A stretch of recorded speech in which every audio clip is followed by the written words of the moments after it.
अच्छा दौर आ गया पुट्ठा। ਜਿਹੜਾ ਬੰਦਾ ਬਿਸਤੀ ਟਿਕਾ ਕੇ ਕਰਦਾ ਏ, ਮਾਵਾਂ ਭੈਣਾਂ ਦੀਆਂ ਗੰਦੀਆਂ ਗਾਲਾਂ ਕੱਢਦਾ ਏ, ਅਹਿਸਾਸ ਨਹੀਂ ਕਰਦਾ ਕਿਸੇ ਦਾ, ਹਰਾਮ ਹਲਾਲ ਦੀ ਤਮੀਜ਼ ਨਹੀਂ ਕਰਦਾ, ਸ਼ਰਾਬ ਪੀਂਦਾ, ਜ਼ਨਾ ਕਰਦਾ, ਜੂਆ ਖੇਡਦਾ, ਲੋਕਾਂ ਦੇ ਪੈਸੇ ਮਾਰਦਾ, ਲੋਕਾਂ ਨਾਲ ਬਦਤਮੀਜ਼ੀ ਕਰਦਾ ਏ, ਉਹ ਬੰਦਾ ਲੋਕਾਂ ਦੀ ਨਜ਼ਰ 'ਚ ਬਹੁਤ ਅੱਛਾ ਹੈ। ਕਿਆ ਬਾਤ ਹੈ, ਬੱਲੇ ਬੱਲੇ। ਅਤੇ ਜਿਹੜਾ ਬੰਦਾ ਕਿਸੇ ਦਾ ਅਹਿਸਾਸ ਕਰਦਾ, ਪਿਆਰ ਕਰਦਾ, ਹਰਾਮ ਨਹੀਂ ਖਾਂਦਾ, ਕਿਸੇ ਦਾ ਦਿਲ ਨਹੀਂ ਦੁਖਾਉਂਦਾ, ਉਹ ਕਿਉਂ ਬੁਰਾ ਹੋ ਜਾਂਦਾ ਯਾਰ? ਉਹਦੇ ਵਾਸਤੇ ਕੋਈ ਚੀਜ਼ ਨਹੀਂ ਰਹਿ ਗਈ, ਉਹਨੂੰ ਕੋਈ ਪੁੱਛਣ ਵਾਲਾ ਨਹੀਂ, ਉਹ ਹਮੇਸ਼ਾ ਇਕੱਲਾ ਹੀ ਰਹਿੰਦਾ।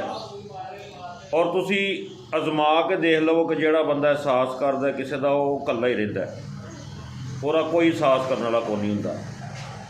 ਅਤੇ ਜਿਹੜਾ ਬੰਦਾ ਬਹੁਤ ਬੁਰਾ ਹੈ, ਉਹਦੀ ਬੱਲੇ ਬੱਲੇ ਘਰ 'ਚ ਵੀ, ਮਹੱਲੇ 'ਚ ਵੀ, ਯਾਰਾਂ ਦੋਸਤਾਂ 'ਚ ਵੀ ਕਿ ਯਾਰ ਕਿਆ ਬਾਤ, ਬੰਦਾ ਬੜਾ ਕਮਾਲ ਦਾ।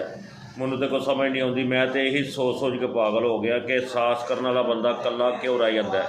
ਤੁਸੀਂ ਵੀ ਦੱਸਿਆ ਜੇ ਮੈਨੂੰ ਕਿ ਕਿਉਂ ਰਹਿੰਦਾ।